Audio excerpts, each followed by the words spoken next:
તારી ડેરી રોજ કેટલું કાઢે છે ઈ તો કે? અરે ક્યારેક સારી રીતે દોઈ લે તો 1 લીટર કાઢે. રોજ કાઢી લે કે ક્યારેક જ? રોજ તો નહીં, પણ 3-4 દિવસે એકવાર. પછી શું થાય જો તે ક્યારેક ભરાઈ જાય?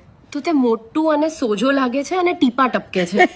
તેમને સંપૂર્ણપણે ખાલી કરવા માટે તમારે આખા ખાલી કરવા તો બોયફ્રેન્ડને બોલાવવા પડે ને? હા, પણ પછી કોઈને પણ બોલાવી લઉં. ઓહ, તો ત્યાં કેટલા રાખે છે? અરે મન થાય ત્યારે આવી જવા જોઈએ.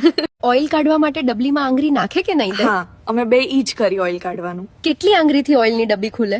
નવી હોય તો વાર લાગે. તોય 4 તો આરામથી વહી જતી હશે છે. હા, જૂની ડબ્બી થાય એટલે ઓઇલમાં વાર લાગે. ડબ્બી ઊંડી કેટલી હોય હે? અડધા ફૂટ જેટલી તો હોય જ ડબ્બી.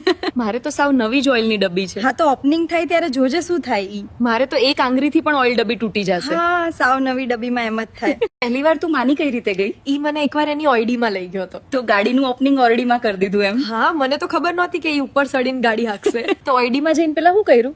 અરે મને કે હાલ ન્યા કોઈ નથી, તને કંઈક બતાવું. તો તું એકવારમાં માની પણ ગઈ. હા, મને એમ કે કરશે તોય કંઈક નાનું એવું થપો થપી. અરે આ બધા સીધા ખીલા ભરાવે એમ છે. હા, પછી તે હોર્નના દડા દબાવે ને એવું કર્યું. હા, તારે હોર્ન પણ મોટા એટલે વગાડે. મોટા હોર્ન જોઈને જ લોકો બહુ વગાડી જાય છે. હા, એવા બધા કઈ રીતે થઈ ગયા હોર્ન? આવી રીતે જે આવે ઈ વગાડી જાય. તો બારા રાખો તો વગાડી જાય ને. અરે પછી વાહે થાપો પણ મારતા જાય.